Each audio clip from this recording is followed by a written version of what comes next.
دوستو، کل جو ہمارے شہر میں واقعہ پیش آیا اس کی وجہ سے یقین مانیے کہ سارے ملک کے لوگوں کے سامنے شرمندگی سے گردن جھک گئی، شرمساری ہوئی۔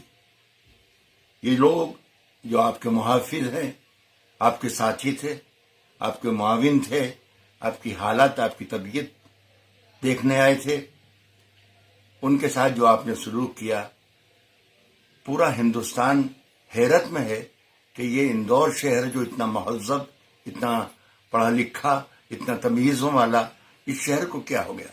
کس کی نظر لگ گئی؟ کن افواہوں میں آپ لوگ گر گئے؟ خدا کے لیے سوچ سمجھ کر قدم اٹھائیں۔ وہ لوگ جو آپ کے پاس آ رہے ہیں، آپ کی مدد کے لیے آ رہے ہیں، ڈاکٹرز، ہیلتھ آفیسرز، پولیس، یہ سب ہمارے مددگار ہیں۔ ان کی مدد آپ اگر کریں گے تو وقت کل ہماری مدد کرے گا۔